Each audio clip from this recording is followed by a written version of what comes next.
अस्य श्रीपञ्चमुख हनुमन्मन्त्रस्य ब्रह्मा ऋषिः गायत्री छन्दः पंचमुख विराट हनुमान देवता ह्रीं बीजं श्रीं शक्ति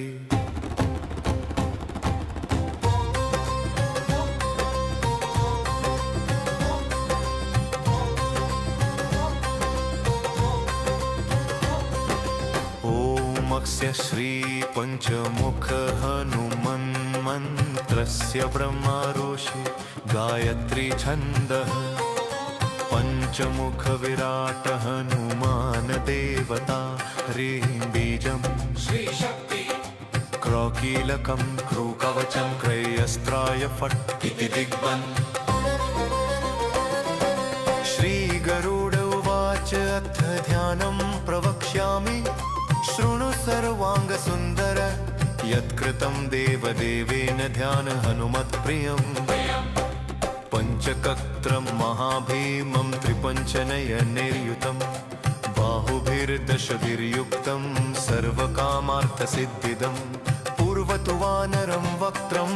कोटिसूर्यसम्प्रभं दंष्ट्राकरालवदनं भ्रुकुटीकुटिलेक्षणम् अस्यैव दक्षिणं वक्त्रं नारसिंहं महाद्भुतम् अत्युग्रतेजोवपुष्पं भीषणनं भयनाशनं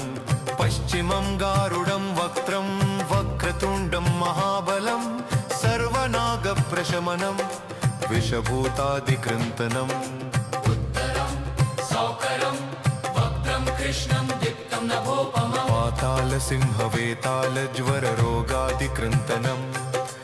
ऊर्ध्वं हयाननं घोरं दानवान्तकरं परं येन वक्त्रेण विप्रेन्द तारकाख्यमं महासुरम् जघान शरणं तस्यात् सर्वशत्रुहरं परम्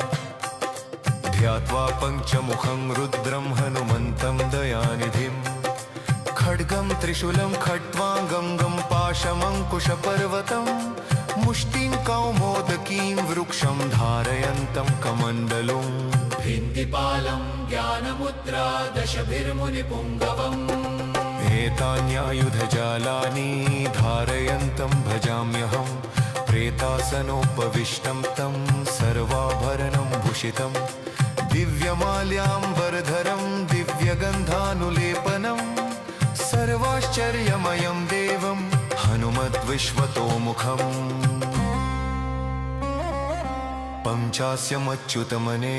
पञ्चास्यमच्युतमनेकविचित्रवर्णवक्त्रं शशाङ्कशखरं कपिराजवर्यम् पीताम्बराद्रिं मुकुटैरूपशोभिताङ्गं पिङ्गाक्षमाद्यमनिशं मनसा स्मरामि मर्कतेशं महोत्राहं सर्वशत्रुहरः परं शत्रुं संहर मा रक्ष श्रीमन्नपदमुद्धर ॐ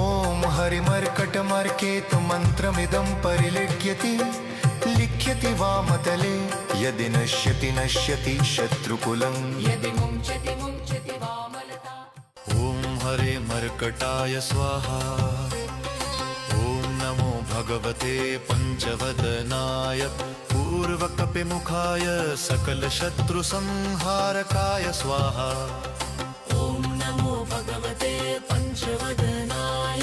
दक्षिणमुखाय करालवदनाय नरसिंहाय सकलभूतप्रमथनाय स्वाहा ॐ नमो भगवते पञ्चवदनाय पश्चिममुखाय गरुडाननाय सकलविषहराय स्वाहा ॐ नमो भगवते पञ्चवदनाय उत्तरमुखाय आदिवराहाय सकलसम्पत्कराय स्वाहा ॐ नमो भगवते पञ्चवदनाय ऊर्ध्वमुखाय हयग्रीवाय सकलजनवशकराय स्वाहा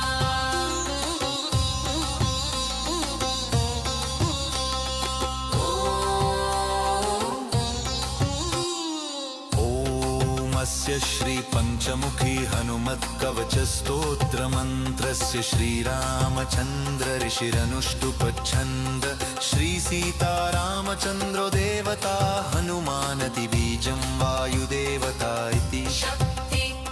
श्रीरामचन्द्रावर प्रसाद सिद्ध्यर्थे जपे विनियोगः इति ऋष्यादिकं विन्नसेत ॐ अग्जनीसुताय अङ्गुष्ठाभ्यां नमः ॐ रुद्रमूर्तये तर्जनीभ्यां नमः ॐ वायुपुत्राय मध्यमाभ्यां नमः ॐ अग्निगर्भाय अनामिकाभ्यां नमः ॐ रामदूताय कनिष्ठिकाभ्यां नमः ॐ पञ्चमुख हनुमते करतलकरपृष्ठाभ्यां नमः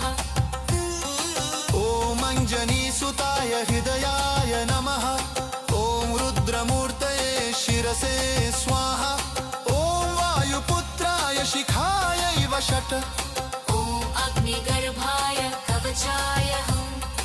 ॐ रामदूताय नेत्रत्रयाय वो षट् ॐ पञ्चमुख हनुमते अस्त्राय फट् पञ्चमुख हनुमते अस्त्राय फट् पञ्चमुख हनुमते स्वाहा इति दिग्बन्धन् वन्दे वानरनारसिंहखगराक्रोडाश्ववक्त्रान्वितं दिव्यालङ्करनं त्रिपञ्चनयनं दीप्यमानं रुचा हस्ताब्जैरसिखेटपुस्तकसुधा कुम्भाङ्कुशाद्रिं हलं खट्वाङ्गं फणिभूरुहं दशभुजं सर्वरिवीरापहम् ॐ श्रीरामदूताय आञ्जनेयाय वायुपुत्राय महाबलपराक्रमाय सीता दुःखनिवारणाय लङ्कादहनकारणाय महाबलप्रचण्डाय फाल्गुनसखाय कोलाहलसकलब्रह्माण्ड विश्वरूपाय सप्तसमुद्रनिर्लङ्घनाय पिङ्गलनयनाय अमितविक्रमाय सूर्यबिम्बफलसेवनाय दुष्टनिवारणाय दृष्टिनिरालङ्कृताय सञ्जीविनी सञ्जीविताङ्गद लक्ष्मण महाकपिसैन्यप्राणदाय दशकण्ठविध्वंसनाय रामेष्टाय महाफाल्गुनसखाय सीतासहित रामवरप्रदाय षट्प्रयोगागम पञ्चमुखवीर हनुमन्मन्त्रजपे विनियोगः ॐ हरिमर्कटमर्कटाय बं बं बं बं बं बं वो षट् स्वाहा ॐ हरिमर्कटमर्कटाय फं फं फं फं फं फट् स्वाहा ॐ हरिमर्कटमर्कटाय खें खें खें खें खेमार्णाय स्वाहा ॐ हरिमर्कटमर्कटाय लुं लुं लुं लुलुं आकर्षित सकल सम्पत्कराय स्वाहा ॐ हरिमर्कटमर्कटाय धन धन धन धन धन शत्रुस्तम्भनाय स्वाहा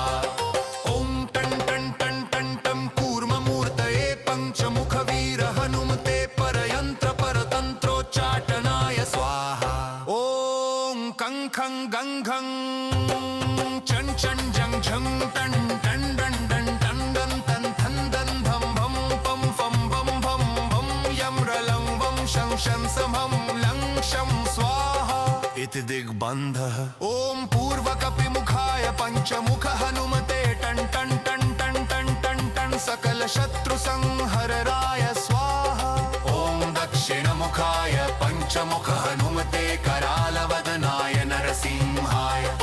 ॐ ह्रीं ह्रीं ह्रीं ह्रूं ह्रीं सकलभूतप्रेतदमनाय स्वाहा ॐ पश्चिममुखाय गरुडाननाय पञ्चमुख हनुमते मं मं मं मं मं मं सकलविषहराय स्वाहा ॐ उत्तरमुखाय आदिवराहाय लल्लल्लल्लल्लं नृसिंहाय नीलकण्ठमूर्तये पञ्चमुख हनुमते स्वाहा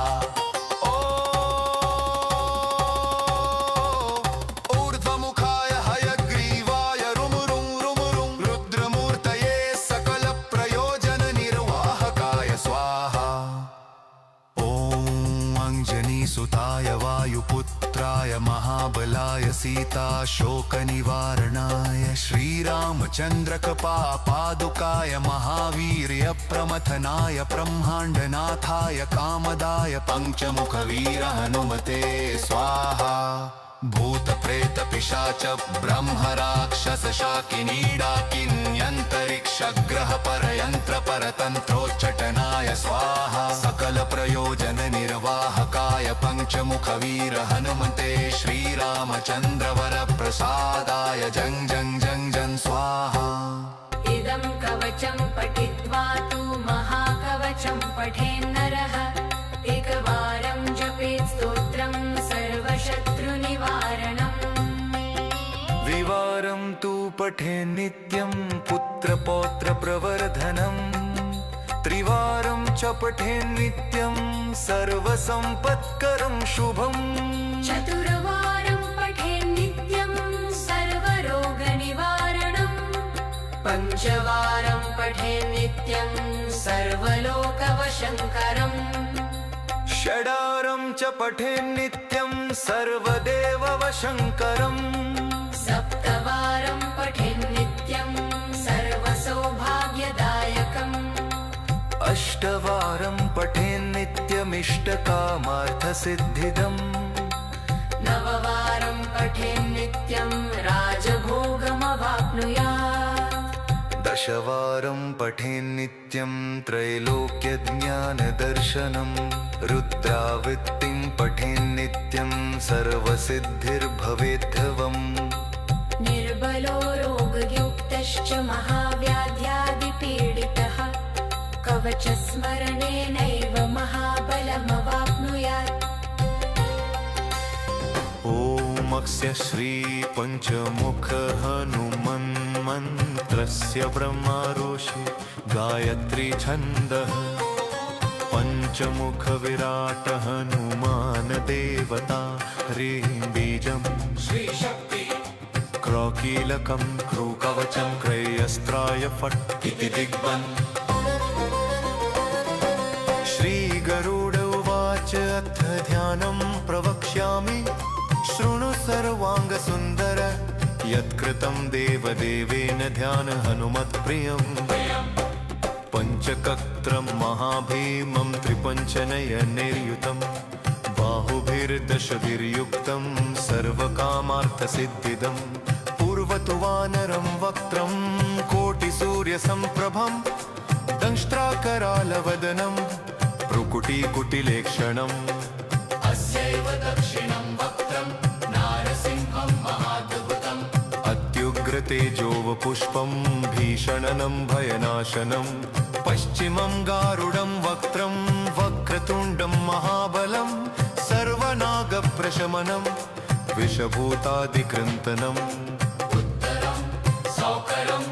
वक्त्रं कृष्णं दीप्तं नभोपमम् पातालसिंहवेतालज्वररोगादिकृन्तनम्।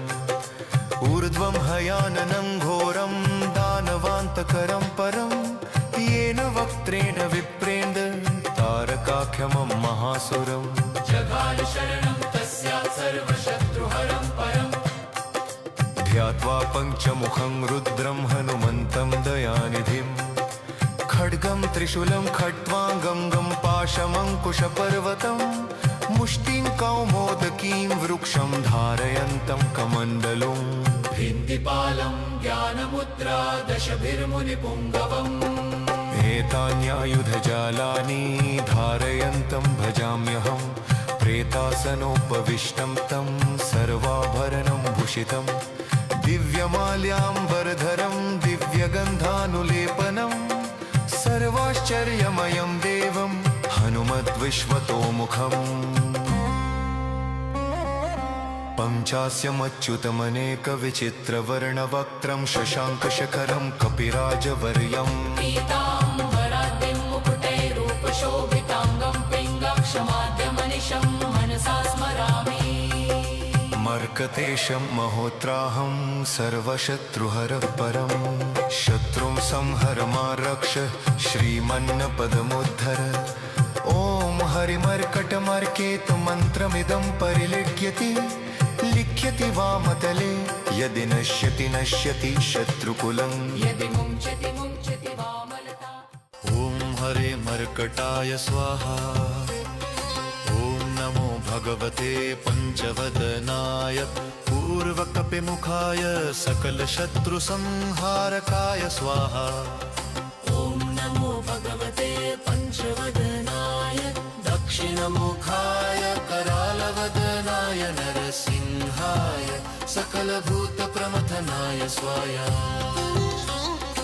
ॐ नमो भगवते पञ्चवदनाय पश्चिममुखाय गरुडाननाय सकलविषहराय स्वाहा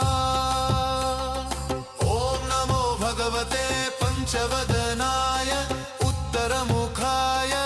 आदिवराहाय सकलसम्पत्कराय स्वाहा ॐ नमो भगवते पञ्चवदनाय ऊर्ध्वमुखाय हयग्रीवाय सकलजनवशकराय स्वाहा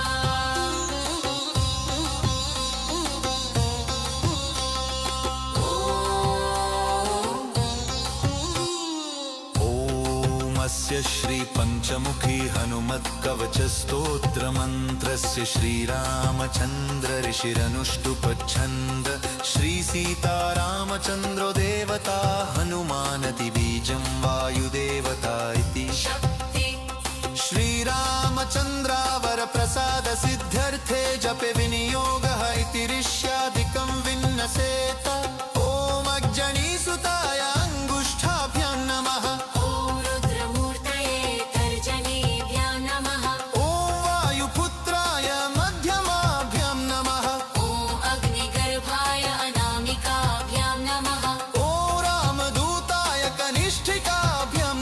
पंचमुख हनुमते करतल कर पृष्ठाभ्यां नमः ॐ अञ्जनीसुताय हृदयाय नमः ॐ रुद्रमूर्तये शिरसे स्वाहा ॐ वायुपुत्राय शिखायै वषट् ॐ अग्निगर्भाय कवचाय हं ॐ रामदूताय नेत्रत्रयाय वोषट् ॐ पंचमुख हनुमते अस्त्राय फट् पञ्चमुख हनुमते अस्त्राय फट् पंचमुख हनुमते स्वाहा इति दिग्बन्धन् वन्दे वानरनारसिंहखगराक्रोडाश्ववक्त्रान्वितं दिव्यालङ्करनं त्रिपञ्चनयनं देदीप्यमानं रुचा हस्ताब्जैरसिखेटपुस्तकसुधाकुम्भाङ्कुशाद्रिं हलं खट्वाङ्गं फणिभूरुहं दशभुजं सर्वरिवीरापहम् ॐ श्रीरामदूताय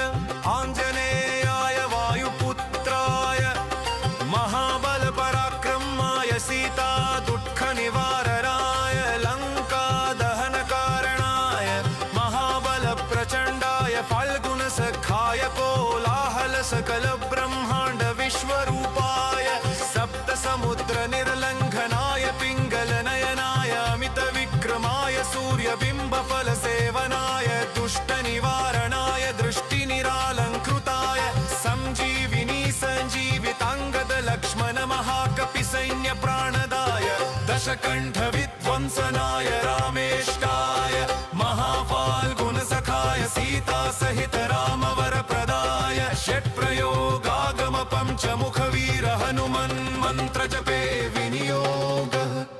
ॐ हरिमर्कटमर्कटाय बं बं बं बं बं बं वो षट् स्वाहा ॐ हरिमर्कटमर्कटाय फं फं फं फं फं फट् स्वाहा ॐ हरिमर्कटमर्कटाय खें खें खें खें खेमारणाय स्वाहा ॐ हरिमर्कटमर्कटाय लुं लुं लुं लुलुं आकर्षित सकलसम्पत्कराय स्वाहा ॐ हरिमर्कटमर्कटाय धन धन धन धन धन शत्रुस्तम्भनाय स्वाहा ॐ टं टं टं टं टं कूर्ममूर्तये पञ्चमुखवीर हनुमते परयन्त्र परतन्त्रोच्चाटनाय स्वाहा ॐ कं खं गं घं चं चं जं झं टं टं डं डं टं डं तं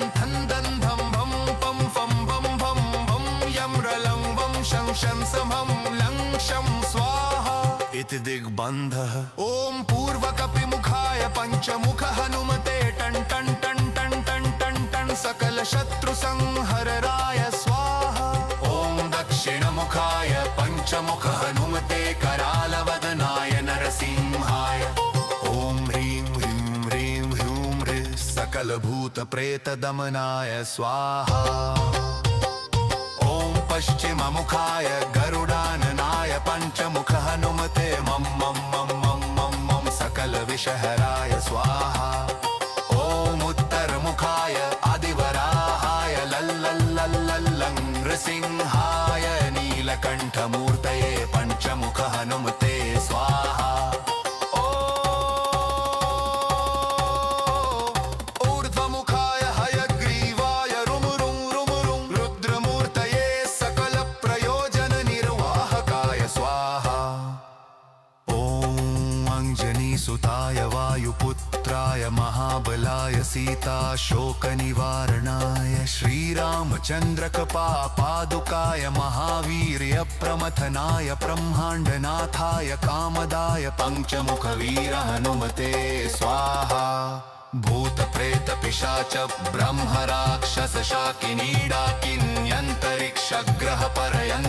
ब्रह्मराक्षसशाकिनीडाकिन्यन्तरिक्षग्रहपरयन्त्रपरतन्त्रोच्चटनाय स्वाहा सकलप्रयोजननिर्वाहकाय पञ्चमुखवीर हनुमते श्रीरामचन्द्रवरप्रसादाय जं जं जं जं स्वाहा इदं कवचं पठित्वा तु महाकवचं पठेन्नरः एकवारं जपेत् स्तोत्रं सर्वशत्रुनिवारणम् द्विवारं तु पठेन् नित्यं पुत्रपौत्रप्रवर्धनम् त्रिवारं च पठेन् नित्यं सर्वसम्पत्करं शुभम् चतुर्वारं पठेन् नित्यं सर्वरोगनिवारणम् पञ्चवारं पठेन् नित्यं सर्वलोकवशङ्करम् षडारं च पठेन् नित्यं सर्वदेववशङ्करम् सप्तवारं पठेन् नित्यं सर्वसौभाग्यदायकम् अष्टवारं पठेन् नित्यमिष्टकामार्थसिद्धिदम् नववारं पठेन् नित्यं राजभोगमवाप्नुयात् दशवारं पठेन् नित्यं त्रैलोक्यज्ञानदर्शनम् रुद्रावृत्तिं पठेन् नित्यं सर्वसिद्धिर्भवेद्धवम् निर्बलो रोगयुक्तश्च महाव्याध्यादिपीडितः कवचस्मरणेनैव महाबलमवाप्नुयात् ॐ अस्य श्रीपञ्चमुख हनुमन्मन्त्रस्य ब्रह्मारोषि गायत्री छन्दः पञ्चमुख विराट हनुमान देवता ह्रीं बीजं श्रीशक्ति क्रौकीलकं क्रूकवचं क्रयस्त्राय फट् इति दिग्बन् श्रीगरुड उवाच अथ ध्यानं प्रवक्ष्यामि शृणु सर्वाङ्गसुन्दर यत्कृतं देवदेवेन ध्यान हनुमत्प्रियम् पञ्चकत्रं महाभीमं त्रिपञ्चनयनैर्युतं बाहुभिर्दशभिर्युक्तं सर्वकामार्थसिद्धिदं पूर्वतु वानरं वक्त्रं कोटिसूर्यसम्प्रभं दंष्ट्राकरालवदनं भ्रुकुटीकुटिलेक्षणम् अस्यैव दक्षिणं वक्त्रं नारसिंहं महाद्भुतम् अत्युग्रतेजोवपुष्पं भीषणनं भयनाशनं पश्चिमं गारुडं वक्त्रं वक्रतुण्डं महाबलं सर्वनागप्रशमनं विषभूतादिकृन्तनम् उत्तरं सौकरं वक्त्रं कृष्णं दीप्तं नभोपमम् पातालसिंहवेतालज्वररोगादिकृन्तनम् ऊर्ध्वं हयाननं घोरं दानवान्तकरं परं येन वक्त्रेण विप्रेन्द्र तारकाख्यमं महासुरम् जगाल शरणं तस्यात् सर्वशत्रुहरं परम् ध्यात्वा पञ्चमुखं रुद्रं हनुमन्तं दयानिधिं खड्गं त्रिशूलं खट्वाङ्गं पाशमङ्कुशपर्वतं मुष्टिं कौमोदकीं वृक्षं धारयन्तं कमण्डलुम् भिन्दिपालं ज्ञानमुद्रा दशभिर्मुनिपुङ्गवम् एतान्यायुधजालानि धारयन्तं भजाम्यहं प्रेतासनोपविष्टं तं सर्वाभरणं भूषितं दिव्यमाल्याम्बरधरं दिव्यगन्धानुलेपनं सर्वाश्चर्यमयं देवं हनुमद्विश्वतोमुखम् पञ्चास्यमच्युतमनेकविचित्रवर्णवक्त्रं शशाङ्कशखरं कपिराजवर्यम् पीताम्बराद्रिं मुकुटैरूपशोभिताङ्गं पिङ्गक्षमाद्यमनिशं मनसा स्मरामि मर्कतेशं महोत्राहं सर्वशत्रुहरः परं शत्रुं संहर मा रक्ष श्रीमन्नपदमुद्धर ॐ हरिमर्कटमर्केतु मन्त्रमिदं परिलिख्यति लिख्यति वामतले यदि नश्यति नश्यति शत्रुकुलं यदि मुञ्चति मुञ्चति वामलता ॐ हरे मर्कटाय स्वाहा ॐ नमो भगवते पञ्चवदनाय पूर्वकपिमुखाय सकलशत्रुसंहारकाय स्वाहा ॐ नमो भगवते पञ्चवदनाय दक्षिणमुखाय करालवदनाय नरसिंहाय सकलभूतप्रमथनाय स्वाहा ॐ नमो भगवते पञ्चवदनाय पश्चिममुखाय गरुडाननाय सकलविषहराय स्वाहा ॐ नमो भगवते पञ्चवदनाय उत्तरमुखाय आदिवराहाय सकलसम्पत्कराय स्वाहा ॐ नमो भगवते पञ्चवदनाय ऊर्ध्वमुखाय हयग्रीवाय सकलजनवशकराय स्वाहा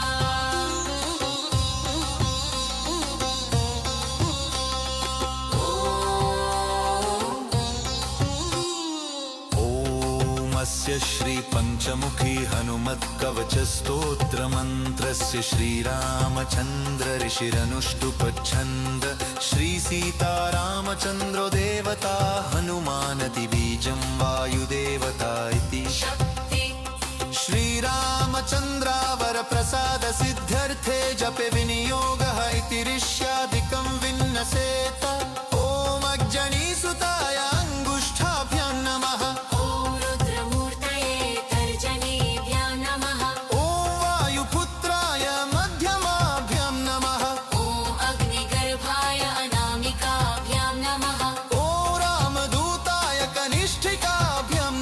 पंचमुख हनुमते करतल कर पृष्ठाभ्यां नमः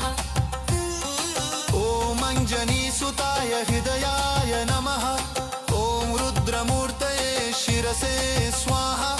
ॐ वायुपुत्राय शिखायै वषट् ॐ अग्निगर्भाय कवचाय हम् ॐ रामदूताय नेत्रत्रयाय वोषट् ॐ पंचमुख हनुमते अस्त्राय फट् पञ्चमुख हनुमते अस्त्राय फट् पंचमुख हनुमते स्वाहा इति दिग्बन्धन् वन्दे वानरनारसिंहखगराक्रोडाश्ववक्त्रान्वितं दिव्यालङ्करनं त्रिपञ्चनयनं देदीप्यमानं रुचा हस्ताब्जैरसिखेटपुस्तकसुधाकुम्भाङ्कुशाद्रिं हलं खट्वाङ्गं फणिभूरुहं दशभुजं सर्वरिवीरापहम् ॐ श्रीरामदूताय आञ्जनेयाय वायुपुत्राय महाबलपराक्रमाय सीता दुःखनिवारणाय लङ्कादहनकारणाय महाबलप्रचण्डाय फाल्गुनसखाय कोलाहलसकलब्रह्माण्ड विश्वरूपाय सप्तसमुद्रनिर्लङ्घनाय पिङ्गलनयनाय अमितविक्रमाय सूर्यबिम्बफलसेवनाय दुष्टनिवारणाय दृष्टिनिरालङ्कृताय सञ्जीविनी सञ्जीविताङ्गद लक्ष्मण महाकपिसैन्यप्राणदाय दशकण्ठविध्वंसनाय रामेष्टाय महाफाल्गुनसखाय सीतासहित रामवरप्रदाय षट्प्रयोगागम पञ्चमुखवीर हनुमन् मन्त्रजपे विनियोगः ॐ हरिमर्कटमर्कटाय बं बं बं बं बं बं वो षट् स्वाहा ॐ हरिमर्कटमर्कटाय फं फं फं फं फं फट् स्वाहा ॐ हरिमर्कटमर्कटाय खें खें खें खें खें मारणाय स्वाहा ॐ हरिमर्कटमर्कटाय लुं लुं लुं लुलुं आकर्षित सकल संपत्कराय स्वाहा ॐ हरिमर्कटमर्कटाय धन धन धन धन धन शत्रुस्तंभनाय स्वाहा ॐ टं टं टं टं टं कूर्ममूर्तये पञ्चमुखवीर हनुमते परयन्त्र परतन्त्रोच्चाटनाय स्वाहा ॐ कं खं गं घं चं चं जं झं टं टं डं डं टं डं तं थं दं धं भं पं फं भं भं भं यं रलं वं शं शं समं लं शं स्वाहा इति दिग्बन्धः ॐ पूर्वकपिमुखाय पञ्चमुख हनुमते टं टं टं टं टं टं टं सकल शत्रु संहरराय स्वाहा ॐ दक्षिणमुखाय पञ्चमुख हनुमते करालवदनाय नरसिंहाय ॐ ह्रीं ह्रीं ह्रीं ह्रूं ह्रीं सकल भूत प्रेत दमनाय स्वाहा ॐ पश्चिममुखाय गरुडाननाय पञ्चमुख हनुमते मं मं मं मं मं मं सकल विषहराय स्वाहा ॐ उत्तरमुखाय आदिवराहाय लल्लल्लल्लल्लं नृसिंहाय नीलकण्ठमूर्तये पञ्चमुख हनुमते स्वाहा ऊर्ध्वमुखाय हयग्रीवाय रुमुरुं रुमुरुं रुद्रमूर्तये सकल प्रयोजन निर्वाहकाय स्वाहा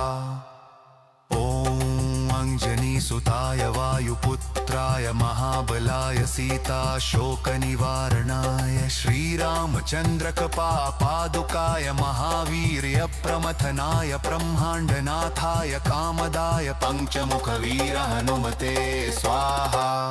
भूतप्रेत पिशाच ब्रह्मराक्षस शाकिनीडाकिन्यन्तरिक्षग्रह परयन्त्र परतन्त्रोच्चटनाय स्वाहा सकल प्रयोजन निर्वाहकाय पञ्चमुखवीर हनुमते श्रीरामचन्द्र वरप्रसादाय जं जं जं जं स्वाहा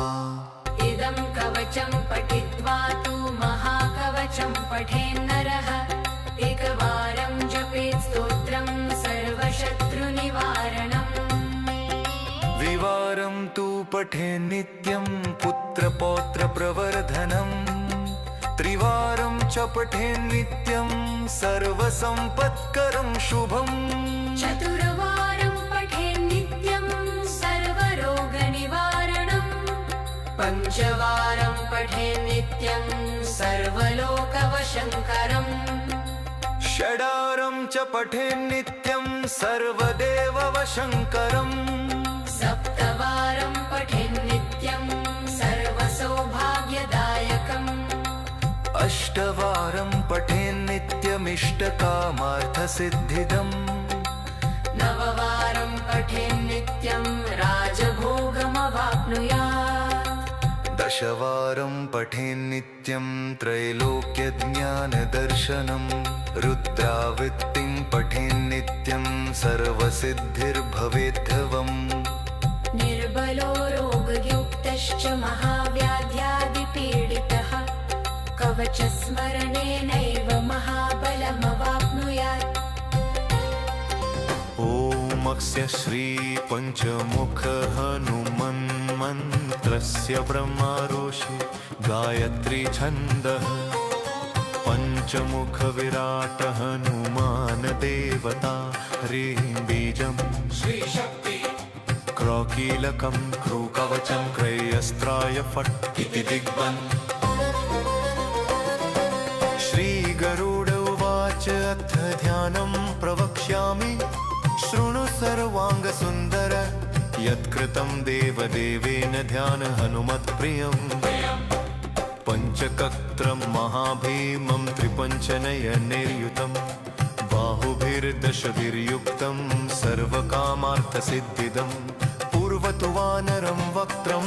कोटिसूर्यसम्प्रभं दंष्ट्राकरालवदनं भ्रुकुटीकुटिलेक्षणम् अस्यैव दक्षिणं वक्त्रं नारसिंहं महाद्भुतम् अत्युग्रतेजोवपुष्पं भीषणनं भयनाशनं पश्चिमं गारुडं वक्त्रं वक्रतुण्डं महाबलं सर्वनागप्रशमनं विषभूतादिकृन्तनम् उत्तरं सौकरं वक्त्रं कृष्णं दीप्तं नभोपमम् पातालसिंहवेतालज्वररोगादिकृन्तनम्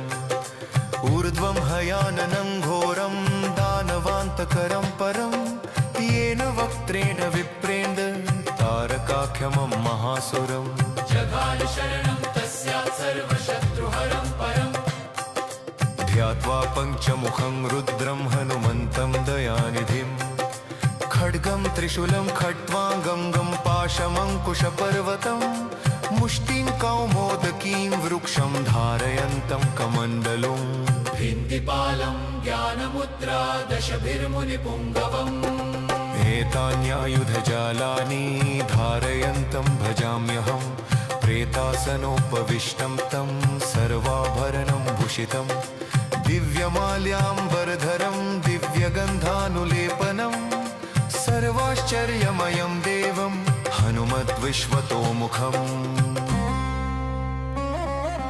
पञ्चास्यमच्युतमनेकविचित्रवर्णवक्त्रं शशाङ्कशखरं कपिराजवर्यम् पीताम्बराद्रिं मुकुटैरूपशोभिताङ्गं पिङ्गाक्षमाद्यमनिशं मनसा स्मरामि मर्कतेशं महोत्राहं सर्वशत्रुहरः परं शत्रुं संहर मा रक्ष श्रीमन्नपदमुद्धर ॐ हरिमर्कटमर्केतु मन्त्रमिदं परिलिख्यति लिख्यति वामतले यदि नश्यति नश्यति शत्रुकुलं यदि मुञ्चति मुञ्चति वामलता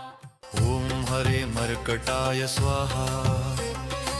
ॐ नमो भगवते पञ्चवदनाय पूर्वकपिमुखाय सकलशत्रुसंहारकाय स्वाहा ॐ नमो भगवते पञ्चवदनाय दक्षिणमुखाय करालवदनाय नरसिंहाय सकलभूतप्रमथनाय स्वाहा ॐ नमो भगवते पञ्चवदनाय पश्चिममुखाय गरुडाननाय सकलविषहराय स्वाहा ॐ नमो भगवते पञ्चवदनाय उत्तरमुखाय आदिवराहाय सकलसम्पत्कराय स्वाहा ॐ नमो भगवते पञ्चवदनाय ऊर्ध्वमुखाय हयग्रीवाय सकलजनवशकराय स्वाहा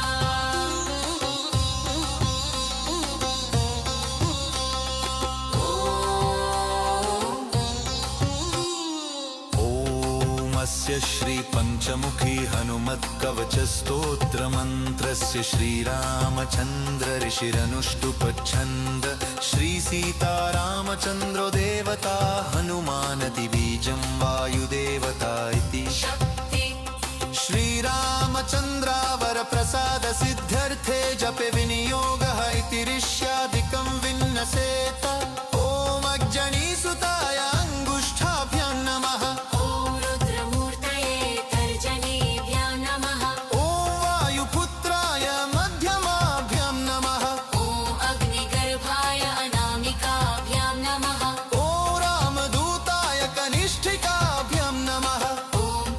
मुख हनुमते करतल कर पृष्ठाभ्यां नमः ॐ अञ्जनीसुताय हृदयाय नमः ॐ रुद्रमूर्तये शिरसे स्वाहा ॐ वायुपुत्राय शिखायैव षट् ॐ अग्निगर्भाय कवचाय हम् ॐ रामदूताय नेत्रत्रयाय वो षट् ॐ पञ्चमुख हनुमते अस्त्राय फट् पञ्चमुख हनुमते अस्त्राय फट् पञ्चमुख हनुमते स्वाहा इति दिग्बन्धन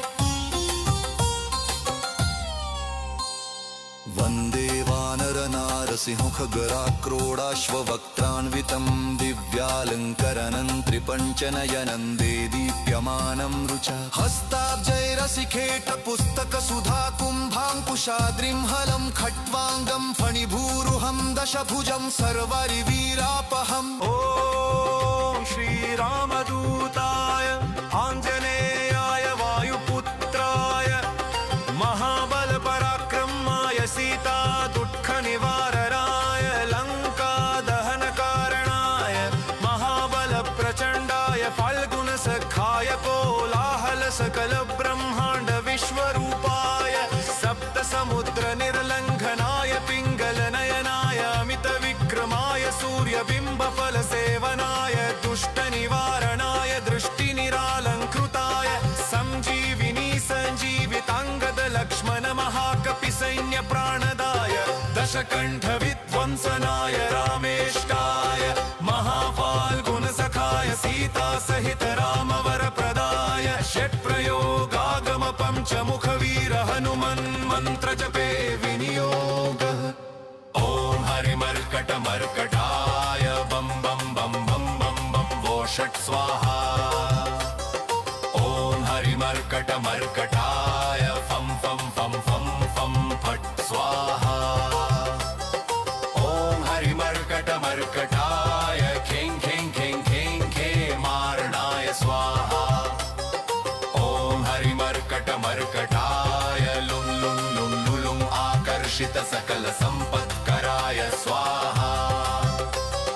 ॐ हरिमर्कटमर्कटाय धन धन धन धन धन शत्रुस्तम्भनाय स्वाहा ॐ टन् टन् टन् टन् टं कूर्ममूर्तये पञ्चमुखवीर हनुमते परयन्त्र परतन्त्रोच्चाटनाय स्वाहा ॐ कं खं गं घं चं चं जं झं टन् टन् डन् डन् टन् डन् तन् थन् दन् धं भं पं फं भं भं भं यं रलं वं शं शं समं लं शं स्वाहा इति दिग्बन्धः ॐ पूर्वकपिमुखाय पञ्चमुख हनुमते टन् टन् टन् टन् टन् टन् टन् सकलशत्रुसंहरणाय स्वाहा ॐ दक्षिणमुखाय पञ्चमुख हनुमते करालवदनाय नरसिंहाय ॐ ह्रीं ह्रीं ह्रीं ह्रूं ह्रीं सकलभूतप्रेतदमनाय स्वाहा ॐ पश्चिममुखाय गरुडाननाय पञ्चमुख हनुमते मं मं मं मं मं मं सकलविषहराय स्वाहा ॐ उत्तरमुखाय आदिवराहाय लल्लल्लल्लल्लं नृसिंहाय नीलकण्ठमूर्तये पञ्चमुख हनुमते स्वाहा ऊर्ध्वमुखाय हयग्रीवाय रुमुरुं रुमुरुं रुद्रमूर्तये सकलप्रयोजननिर्वाहकाय स्वाहा ॐ अञ्जनीसुताय वायुपुत्राय महाबलाय सीताशोकनिवारणाय श्रीरामचन्द्रकृपापादुकाय महावीर्यप्रमथनाय ब्रह्माण्डनाथाय कामदाय पञ्चमुखवीर हनुमते स्वाहा भूतप्रेतपिशाच ब्रह्मराक्षसशाकिनीडाकिन्यन्तरिक्षग्रह परयन्त्र परतन्त्रोच्चटनाय स्वाहा सकलप्रयोजननिर्वाहकाय पञ्चमुखवीर हनुमते श्रीरामचन्द्रवरप्रसादाय जं जं जं जं स्वाहा इदं कवचं पठित्वा तु महाकवचं पठेन्नरः एकवारं जपेत् स्तोत्रं सर्वशत्रुनिवारणम् द्विवारं तु पठेन् नित्यं पुत्रपौत्रप्रवर्धनम् त्रिवारं च पठेन् नित्यं सर्वसम्पत्करं शुभम् चतुर्वारं पठेन् नित्यं सर्वरोगनिवारणम् पञ्चवारं पठेन् नित्यं सर्वलोकवशङ्करम् षडारं च पठेन् नित्यं सर्वदेववशङ्करम् सप्तवारं पठेन् नित्यं सर्वसौभाग्यदायकम् अष्टवारं पठेन् नित्यमिष्टकामार्थसिद्धिदम् नववारं पठेन् नित्यं राजभोगमवाप्नुयात् दशवारं पठेन्नित्यं त्रैलोक्यज्ञानदर्शनं रुद्रावृत्तिं पठेन्नित्यं सर्वसिद्धिर्भवेद्धवम्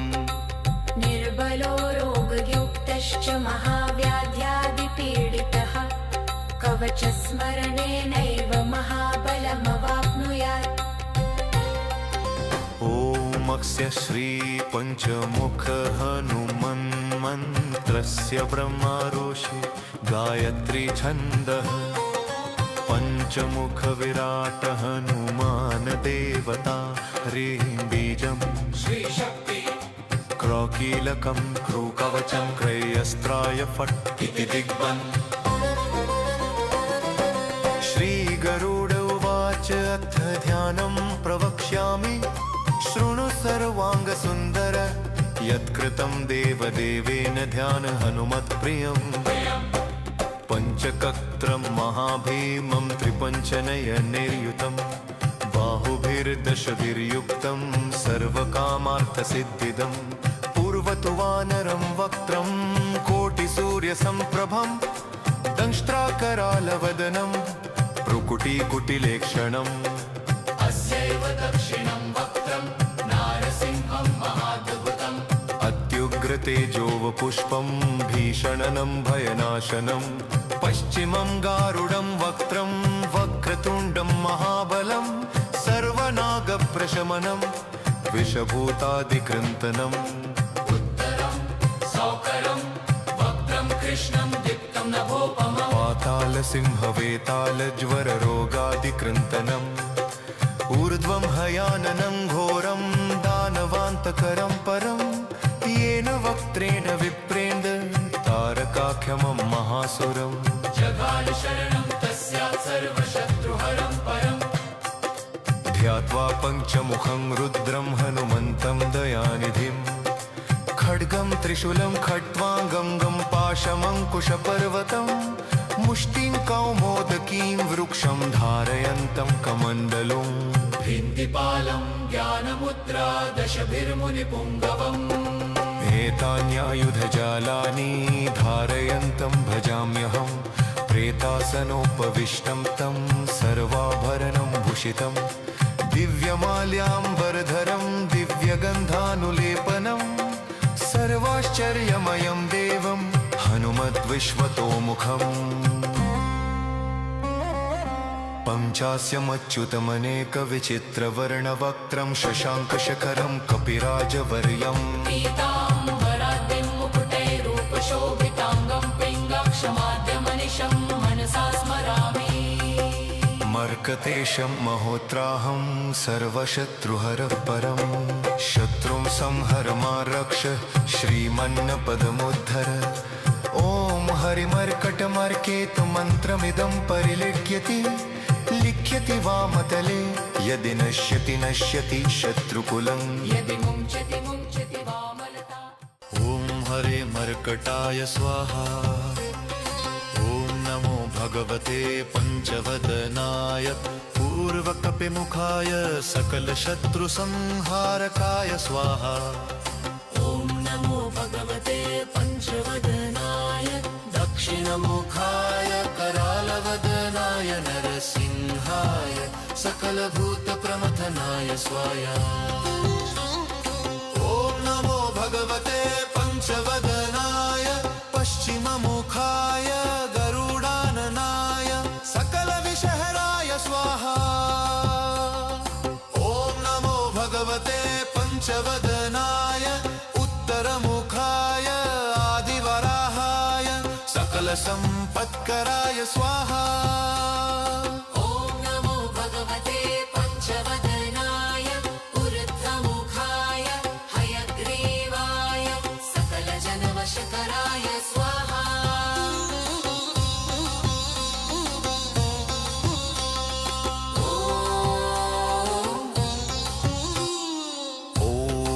स्य श्रीपञ्चमुखी हनुमत्कवचस्तोत्रमन्त्रस्य श्रीरामचन्द्र ऋषिरनुष्टुपच्छन्द श्रीसीतारामचन्द्रो देवता हनुमानदिबीजं वायुदेवता इति शक्ति श्रीरामचन्द्रावरप्रसादसिद्ध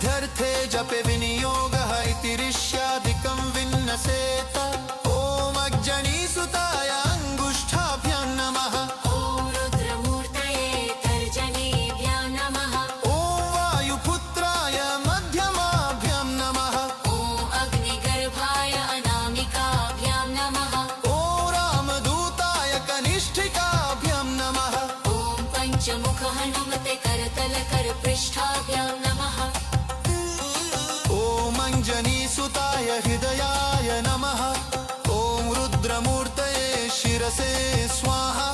ॐ वायुपुत्राय शिखायै वषट् ॐ अग्निगर्भाय कवचाय हुं ॐ रामदूताय नेत्रत्रयाय वौषट् ॐ पञ्चमुख हनुमते अस्त्राय फट् पञ्चमुख हनुमते अस्त्राय फट्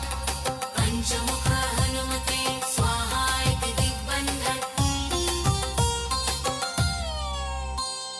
वन्दे वानरनारसिंहखगराक्रोडाश्ववक्त्रान्वितं दिव्यालङ्करनं त्रिपञ्चनयनं देदीप्यमानं रुचा हस्ताब्जैरसिखेटपुस्तकसुधा कुम्भाङ्कुशाद्रिं हलं खट्वाङ्गं फणिभूरुहं दशभुजं सर्वरिवीरापहम् ॐ श्रीरामदूताय आञ्जनेयाय वायुपुत्राय महाबलपराक्रमाय सीता दुःखनिवारणाय लङ्कादहनकारणाय महाबलप्रचण्डाय फाल्गुनसखाय कोलाहलसकलब्रह्माण्ड विश्वरूपाय सप्तसमुद्रनिर्लङ्घनाय पिङ्गलनयनाय अमितविक्रमाय सूर्यबिम्बफलसेवनाय दुष्टनिवारणाय दृष्टिनिरालङ्कृताय सञ्जीविनी सञ्जीविताङ्गद लक्ष्मण महाकपिसैन्यप्राणदाय दशकण्ठविध्वंसनाय रामेष्टाय महाफाल्गुनसखाय सीतासहित रामवरप्रदाय षट्प्रयोगागम पञ्चमुखवीर हनुमन्मन्त्रजपे विनियोगः ॐ हरिमर्कटमर्कटाय बं बं बं बं बं बं वो षट् स्वाहा ॐ हरिमर्कटमर्कटाय फं फं फं फं फं फट् स्वाहा ॐ हरिमर्कटमर्कटाय खें खें खें खें खेमारणाय स्वाहा ॐ हरिमर्कटमर्कटाय लुं लुं लुं लुलुं आकर्षित सकल सम्पत्कराय स्वाहा ॐ हरिमर्कटमर्कटाय धन धन धन धन धन शत्रुस्तम्भनाय स्वाहा ॐ टं टं टं टं टं कूर्ममूर्तये पञ्चमुखवीर हनुमते परयन्त्र परतन्त्रोच्चाटनाय स्वाहा ॐ कं खं गं घं चं चं जं झं टं टं डं डं टं डं तं थं दं भं भं पं फं भं भं भं यं रलं वं शं शं समं लं शं स्वाहा इति दिग्बन्धः ॐ पूर्वकपिमुखाय पञ्चमुख हनुमते टं टं टं टं टं टं टं सकलशत्रुसंहरणाय स्वाहा ॐ दक्षिणमुखाय पञ्चमुख हनुमते करालवदनाय नरसिंहाय ॐ ह्रीं ह्रीं ह्रीं ह्रूं ह्रीं सकलभूतप्रेतदमनाय स्वाहा ॐ पश्चिममुखाय गरुडाननाय पञ्चमुख हनुमते मं मं मं मं मं मं सकलविषहराय स्वाहा ॐ उत्तरमुखाय आदिवराहाय लल्लल्लल्लल्लं नृसिंहाय नीलकण्ठमूर्तये पञ्चमुख हनुमते स्वाहा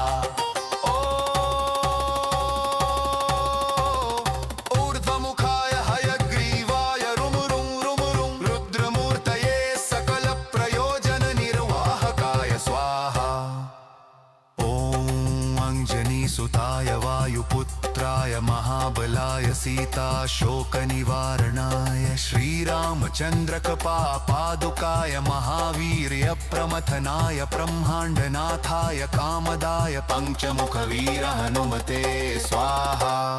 भूतप्रेतपिशाच ब्रह्मराक्षसशाकिनीडाकिन्यन्तरिक्षग्रह परयन्त्र परतन्त्रोच्चटनाय स्वाहा सकलप्रयोजननिर्वाहकाय पञ्चमुखवीर हनुमते श्रीरामचन्द्रवरप्रसादाय जं जं जं जं स्वाहा इदं कवचं पठित्वा तु महाकवचं पठेन्नरः एकवारं जपेत् स्तोत्रं सर्वशत्रुनिवारणम् द्विवारं तु पठे नित्यं पुत्रपौत्रप्रवर्धनम् त्रिवारं च पठे नित्यं सर्वसम्पत्करं शुभम् चतुर्वारं पठेत् नित्यं सर्वरोगनिवारणम् पञ्चवारं पठे नित्यं सर्वलोकवशङ्करम् षडारं च पठे नित्यं सर्वदेववशङ्करम् सप्तवारं पठे नित्यं सर्वसौभाग्यदायकम् अष्टवारं पठे नित्यमिष्टकामार्थसिद्धिदम् नववारं पठे नित्यं राजभोगमवाप्नुयात्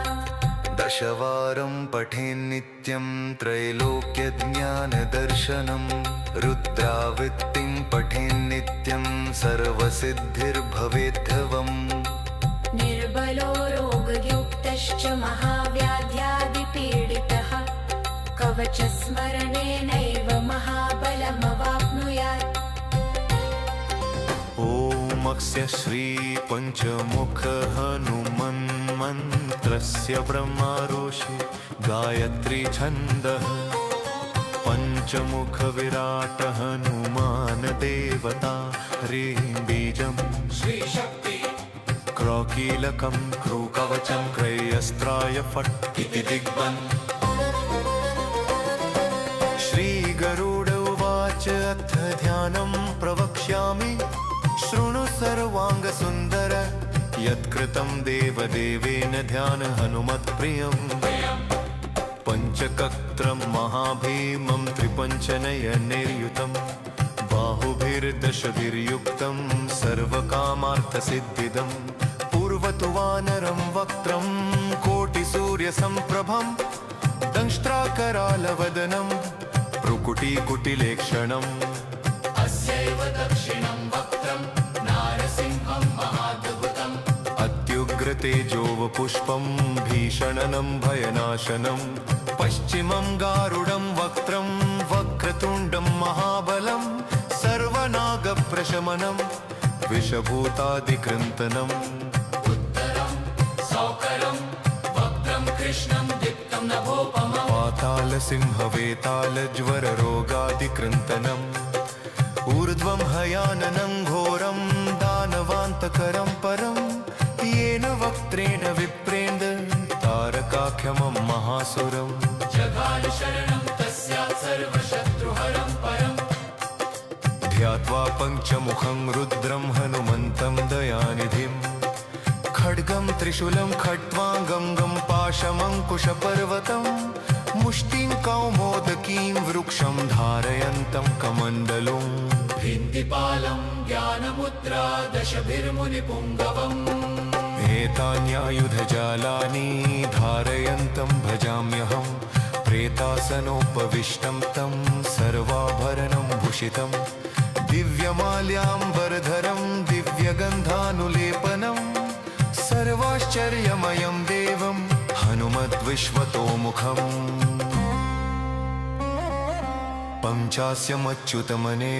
पञ्चास्यमच्युतमनेकविचित्रवर्णवक्त्रं शशाङ्कशखरं कपिराजवर्यम् पीताम्बराद्रिं मुकुटैरूपशोभिताङ्गं पिङ्गाक्षमाद्यमनिशं मनसा स्मरामि मर्कतेशं महोत्राहं सर्वशत्रुहरः परं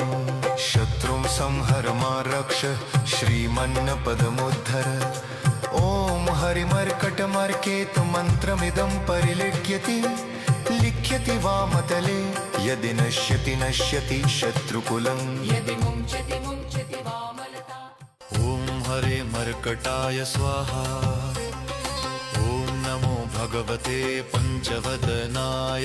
पूर्वकपिमुखाय सकलशत्रुसंहारकाय स्वाहा ॐ नमो भगवते पञ्चवदनाय दक्षिणमुखाय करालवदनाय नरसिंहाय सकलभूतप्रमथनाय स्वाहा ॐ नमो भगवते पञ्चवदनाय पश्चिममुखाय गरुडाननाय सकलविषहराय स्वाहा ॐ नमो भगवते पञ्चवदनाय उत्तरमुखाय आदिवराहाय सकलसम्पत्कराय स्वाहा ॐ नमो भगवते पञ्चवदनाय ऊर्ध्वमुखाय हयग्रीवाय सकलजनवशकराय स्वाहा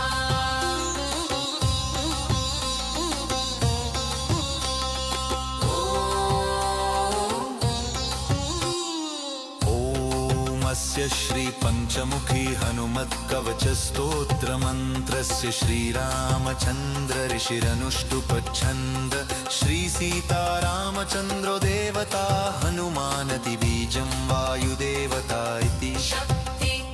श्रीरामचन्द्रावरप्रसाद सिद्ध्यर्थे जपे विनियोगः इति ऋष्यादिकं विन्नसेत ॐ अग्जनीसुताय अङ्गुष्ठाभ्यां नमः ॐ रुद्रमूर्तये तर्जनीभ्यां नमः ॐ वायुपुत्राय मध्यमाभ्यां नमः ॐ अग्निगर्भाय अनामिकाभ्यां नमः ॐ रामदूताय कनिष्ठिकाभ्यां नमः ॐ पञ्चमुख हनुमते करतलकरपृष्ठाभ्यां नमः ॐ अञ्जनीसुताय हृदयाय नमः ॐ रुद्रमूर्तये शिरसे स्वाहा ॐ वायुपुत्राय शिखायै वषट् ॐ अग्निगर्भाय कवचाय हम् ॐ रामदूताय नेत्रत्रयाय वोषट् ॐ पञ्चमुख हनुमते अस्त्राय फट् पञ्चमुख हनुमते अस्त्राय फट् पञ्चमुख हनुमते स्वाहा इति दिग्बन्धन् वन्दे वानरनारसिंहखगराक्रोडाश्ववक्त्रान्वितं दिव्यालङ्करनं त्रिपञ्चनयनं देदीप्यमानं रुचा हस्ताब्जैरसिखेटपुस्तकसुधाकुम्भाङ्कुशाद्रिं हलं खट्वाङ्गं फणिभूरुहं दशभुजं सर्वरिवीरापहम् ॐ श्रीरामदूताय आञ्जनेयाय वायुपुत्राय महाबलपराक्रमाय सीता दुःखनिवारणाय लङ्कादहनकारणाय महाबलप्रचण्डाय फाल्गुनसखाय कोलाहलसकलब्रह्माण्ड विश्वरूपाय सप्तसमुद्रनिर्लङ्घनाय पिङ्गलनयनाय अमितविक्रमाय सूर्यबिम्बफलसेवनाय दुष्टनिवारणाय दृष्टिनिरालङ्कृताय सञ्जीविनी सञ्जीविताङ्गद लक्ष्मण महाकपिसैन्यप्राणदाय दशकण्ठविध्वंसनाय रामेष्टाय महाफाल्गुनसखाय सीतासहित रामवरप्रदाय षट्प्रयोगागम पञ्चमुखवीर हनुमन्मन्त्रजपे विनियोगः ॐ हरिमर्कटमर्कटाय बं बं बं बं बं बं वो षट् स्वाहा ॐ हरिमर्कटमर्कटाय फं फं फं फं फं फट् स्वाहा ॐ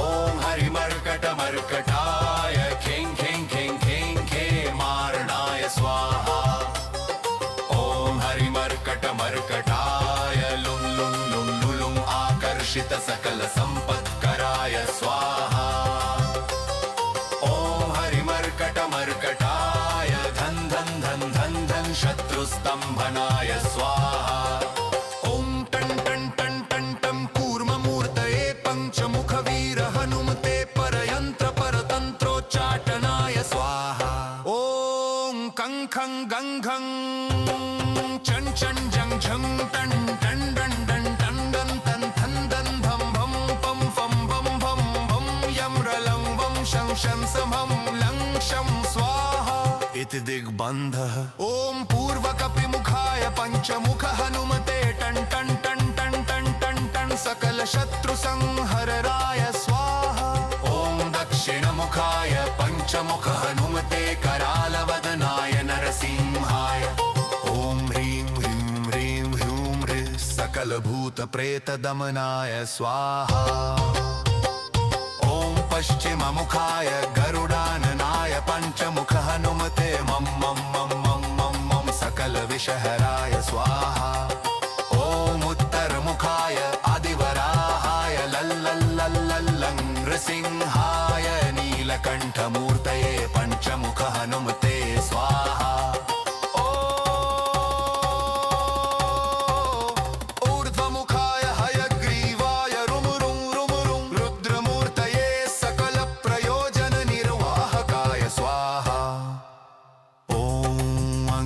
सुताय वायुपुत्राय महाबलाय सीताशोकनिवारणाय श्रीरामचन्द्रकपापादुकाय महावीर्य प्रमथनाय ब्रह्माण्डनाथाय कामदाय पञ्चमुखवीर हनुमते स्वाहा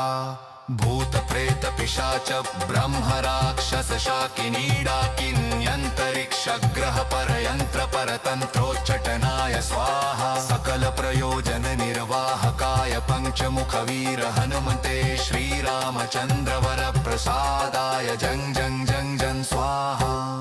इदं कवचं पठित्वा तु महाकवचं पठेन्नरः एकवारं जपेत् स्तोत्रं सर्वशत्रुनिवारणम्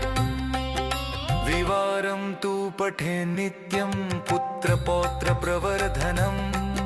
त्रिवारं च पठे नित्यं सर्वसम्पत्करं शुभम् चतुर्वारं पठेत् नित्यं सर्वरोगनिवारणम् पञ्चवारं पठेत् नित्यं सर्वलोकवशङ्करम् षडारं च पठे नित्यं सर्वदेववशङ्करम् सप्तवारं पठेत् नित्यं सर्वसौभाग्यदायकम् अष्टवारं पठे नित्यमिष्टकामार्थसिद्धिदम् नववारं पठेत् नित्यं राजभोगमवाप्नुयात् दशवारं पठे नित्यं त्रैलोक्यज्ञानदर्शनम् रुद्रावृत्तिं पठे नित्यं सर्वसिद्धिर्भवेद्धवम् निर्बलो रोगयुक्तश्च महाव्याध्यादिपीडितः कवचस्मरणेनैव महाबलमवाप्नुयात् ओमस्य श्री पंचमुख हनुमन्मन्त्रस्य ब्रह्मारोषि गायत्री छन्दः पंचमुख विराट हनुमान देवता ह्रीं बीजं श्रीशक्ति क्रौकीलकं क्रूकवचं क्रयस्त्राय फट् इति दिग्बन् श्रीगरुड उवाच अथ ध्यानं प्रवक्ष्यामि शृणु सर्वाङ्गसुन्दर यत्कृतं देवदेवेन ध्यान हनुमत्प्रियम् पञ्चकत्रं महाभीमं त्रिपञ्चनयनैर्युतं बाहुभिर्दशभिर्युक्तं सर्वकामार्थसिद्धिदं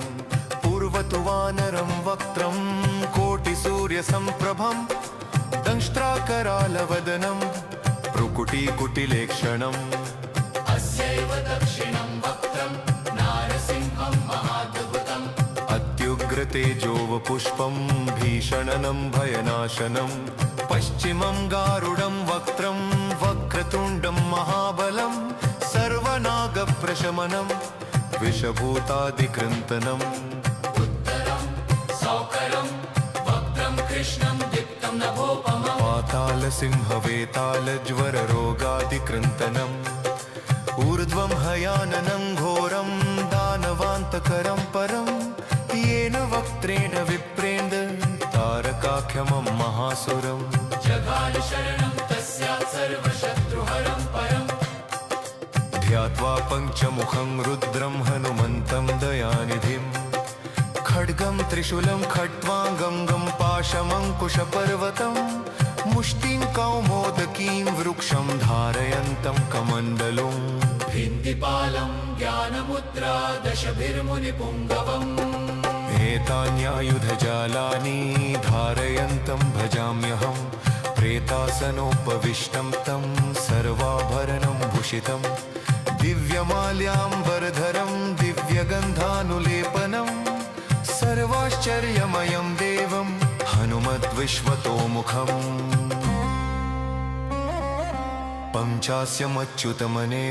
पञ्चास्यमच्युतमनेकविचित्रवर्णवक्त्रं शशाङ्कशखरं कपिराजवर्यम् पीताम्बराद्रिं मुकुटैरूपशोभिताङ्गं पिङ्गाक्षमाद्यमनिशं मनसा स्मरामि मर्कतेशं महोत्राहं सर्वशत्रुहरः परं शत्रुं संहर मा रक्ष श्रीमन्नपदमुद्धर ॐ हरिमर्कटमर्केतु मन्त्रमिदं परिलिख्यति लिख्यति वामतले यदि नश्यति नश्यति शत्रुकुलम् यदि मुञ्चति मुञ्चति वामलता ॐ हरे मर्कटाय स्वाहा ॐ नमो भगवते पञ्चवदनाय पूर्वकपिमुखाय सकलशत्रुसंहारकाय स्वाहा ॐ नमो भगवते पञ्चवदनाय दक्षिणमुखाय करालवदनाय नरसिंहाय सकलभूतप्रमथनाय स्वाहा ॐ नमो भगवते पञ्चवदनाय पश्चिममुखाय गरुडाननाय सकलविषहराय स्वाहा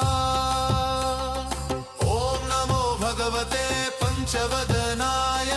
उत्तरमुखाय आदिवराहाय सकलसम्पत्कराय स्वाहा ॐ नमो भगवते पञ्चवदनाय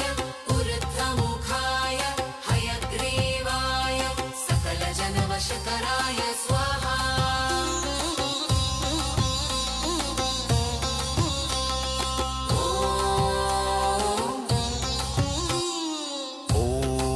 स्य श्री पंचमुखी हनुमत्कवच स्तोत्रमन्त्रस्य श्रीरामचन्द्र ऋषिरनुष्टुपच्छन्द श्री सीतारामचन्द्रो देवता हनुमानति बीजं वायुदेवता इति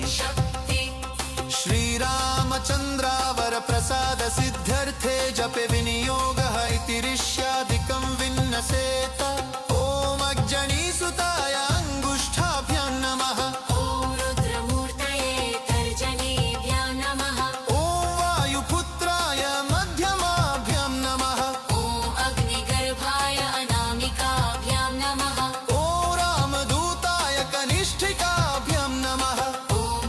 मुख हनुमते करतल कर पृष्ठाभ्यां नमः ॐ अञ्जनीसुताय हृदयाय नमः ॐ रुद्रमूर्तये शिरसे स्वाहा ॐ वायुपुत्राय शिखायै वषट् ॐ अग्निगर्भाय कवचाय ॐ रामदूताय नेत्रत्रयाय वोषट् ॐ पञ्चमुख हनुमते अस्त्राय फट् पञ्चमुख हनुमते अस्त्राय फट् पञ्चमुख हनुमते स्वाहा इति दिग्बन्धन्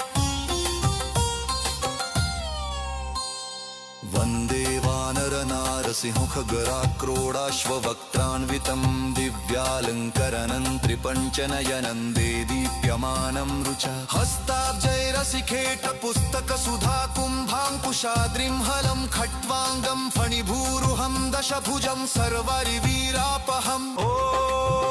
श्रीरामदूताय आञ्जनेयाय वायुपुत्राय महाबलपराक्रमाय सीता दुःखनिवारणाय लङ्कादहनकारणाय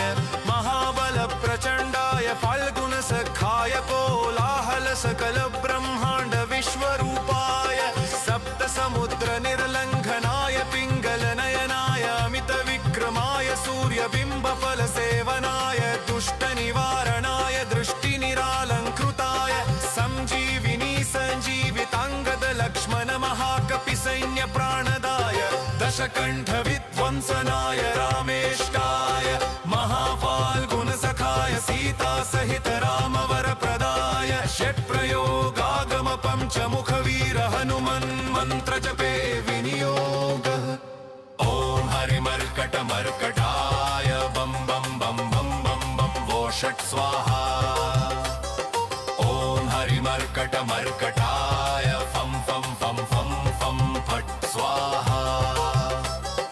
ॐ हरिमर्कटमर्कटाय खें खें खें खें खेमार्णाय स्वाहा ॐ हरिमर्कटमर्कटाय लुं लुं लुं लुलुं आकर्षित सकल सम्पत्कराय स्वाहा ॐ हरिमर्कटमर्कटाय धन धन धन धन धन शत्रुस्तम्भनाय स्वाहा ॐ टन् टन् टन् टन् टं कूर्ममूर्तये पञ्चमुखवीर हनुमते परयन्त्र परतन्त्रोच्चाटनाय स्वाहा ॐ कं खं गं घं चं चं जं झं टन् टन् डन् डन् टन् डन् तन् थ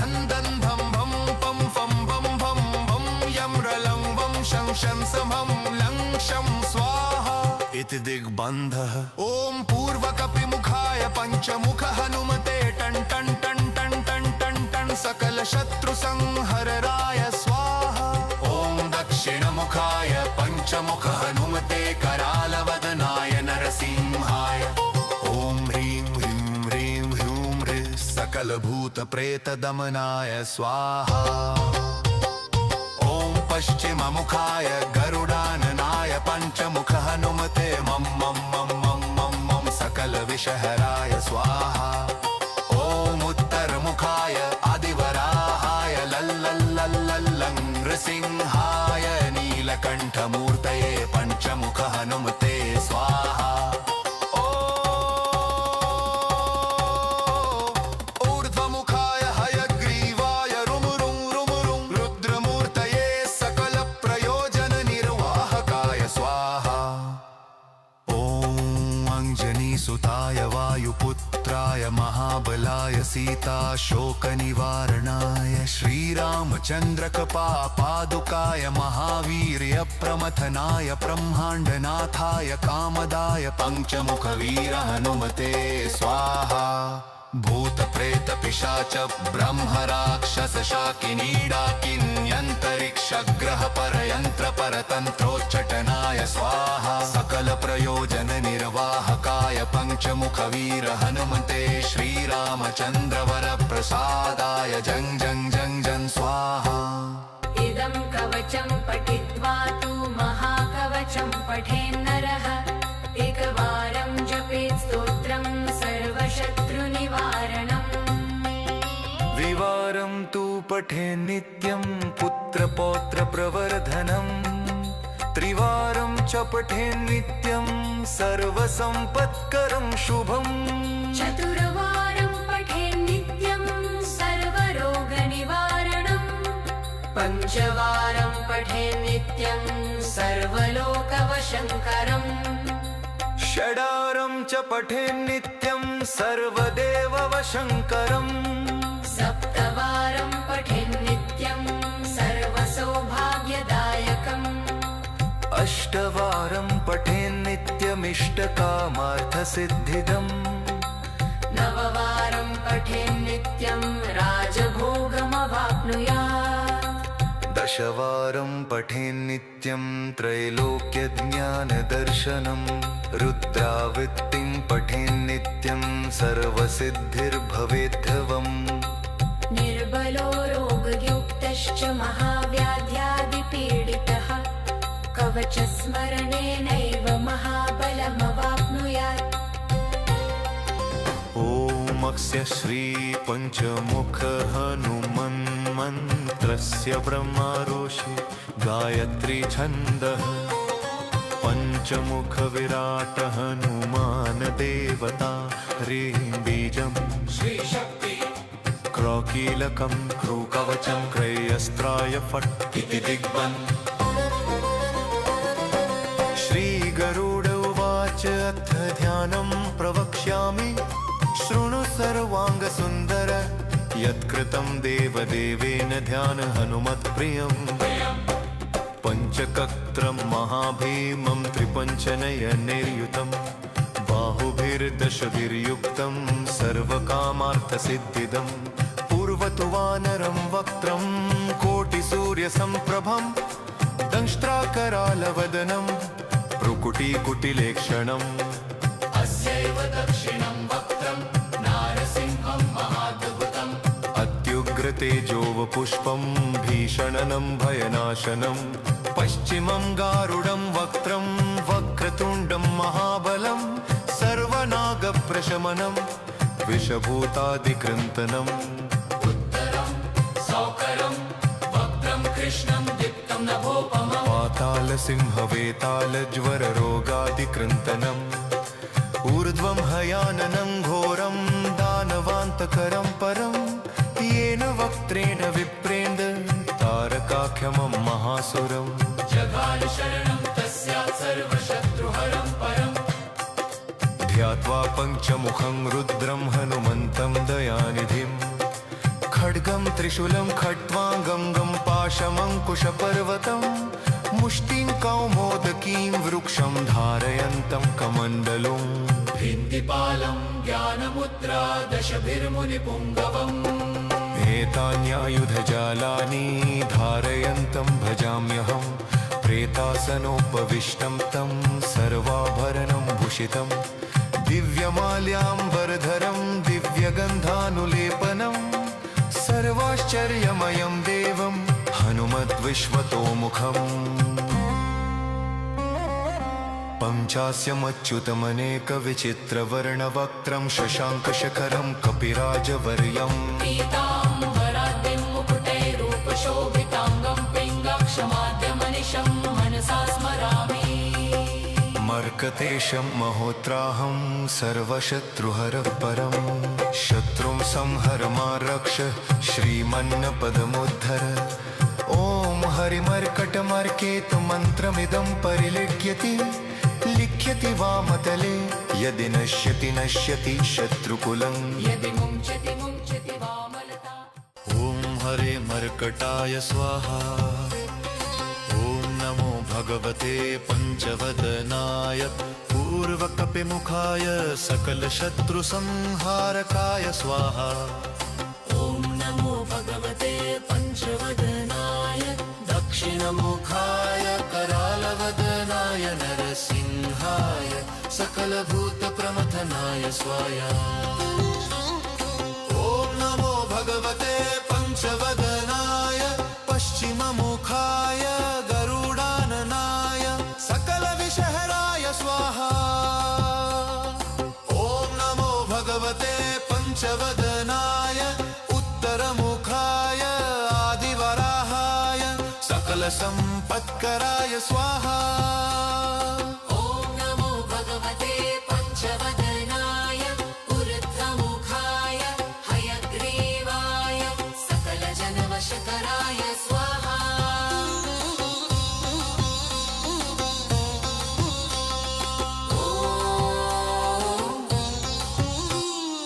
ॐ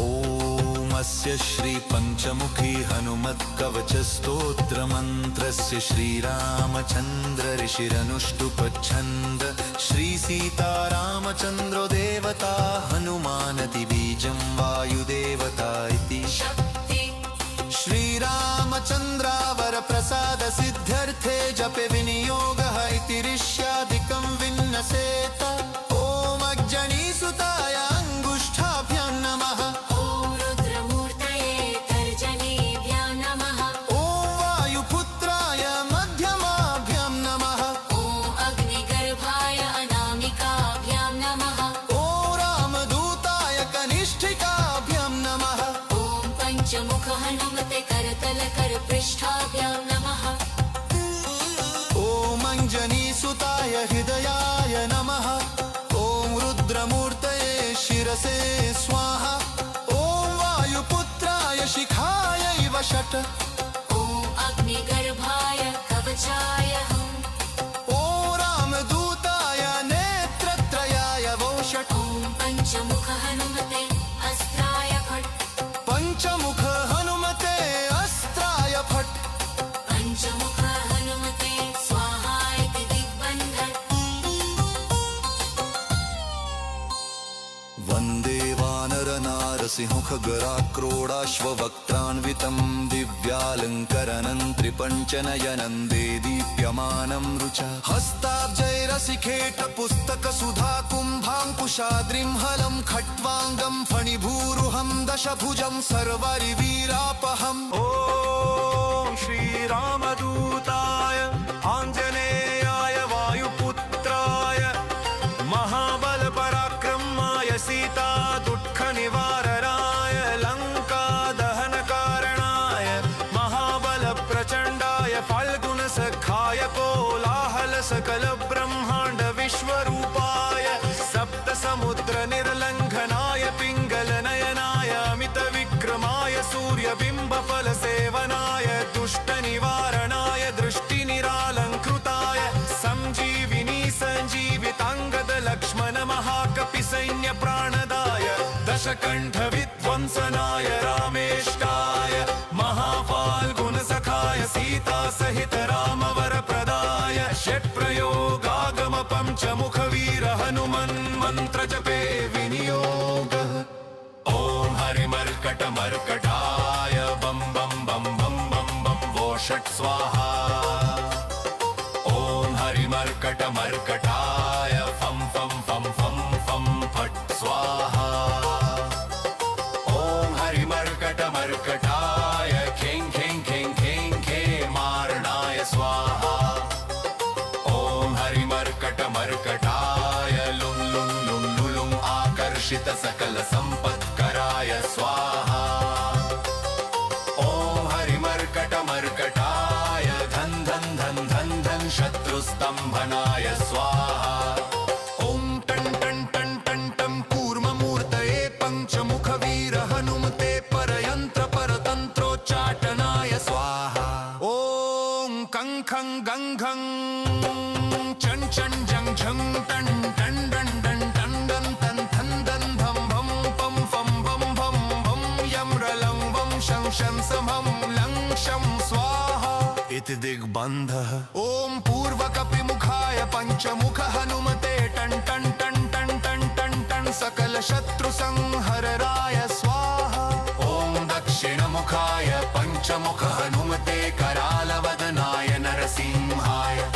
ॐ ह्रीं ह्रीं ह्रीं ह्रूं ह्रीं सकल भूत प्रेत दमनाय स्वाहा ॐ पश्चिममुखाय गरुडाननाय पञ्चमुख हनुमते मं मं मं मं मं मं सकल विषहराय स्वाहा ॐ उत्तरमुखाय आदिवराहाय लल्लल्लल्लल्लं नृसिंहाय नीलकण्ठमूर्तये पञ्चमुख हनुमते स्वाहा ऊर्ध्वमुखाय हयग्रीवाय रुमुरुं रुमुरुं रुद्रमूर्तये सकलप्रयोजननिर्वाहकाय स्वाहा ॐ अञ्जनीसुताय वायुपुत्राय महाबलाय सीताशोकनिवारणाय श्रीरामचन्द्रकपापादुकाय महावीर्यप्रमथनाय ब्रह्माण्डनाथाय कामदाय पञ्चमुखवीर हनुमते स्वाहा भूतप्रेतपिशाच ब्रह्मराक्षस शाकिनीडाकिन्यन्तरिक्षग्रह परयन्त्र परतन्त्रोच्चटनाय स्वाहा सकल प्रयोजन निर्वाहकाय पञ्चमुखवीर हनुमते श्रीरामचन्द्रवर प्रसादाय जं जं जं जं स्वाहा इदं कवचं पठित्वा तु महाकवचं पठेन्नरः एकवारं जपेत् स्तोत्रं सर्वशत्रुनिवारणम् द्विवारं तु पठे नित्यं पुत्रपौत्रप्रवर्धनम् त्रिवारं च पठे नित्यं सर्वसम्पत्करं शुभम् चतुर्वारं पठेत् नित्यं सर्वरोगनिवारणम् पञ्चवारं पठेत् नित्यं सर्वलोकवशङ्करम् षडारं च पठे नित्यं सर्वदेववशङ्करम् सप्तवारं पठेत् नित्यं सर्वसौभाग्यदायकम् अष्टवारं पठे नित्यमिष्टकामार्थसिद्धिदम् नववारं पठेत् नित्यं राजभोगमवाप्नुयात् दशवारं पठे नित्यं त्रैलोक्यज्ञानदर्शनम् रुद्रावृत्तिं पठे नित्यं सर्वसिद्धिर्भवेद्धवम् निर्बलो रोगयुक्तश्च महाव्याध्यादिपीडितः कवचस्मरणेनैव महाबलमवाप्नुयात् इति सुदर्शनसंहितायां श्रीरामचन्द्रसीता प्रोक्तम् श्रीपञ्चमुखहनुमत्कवचम्।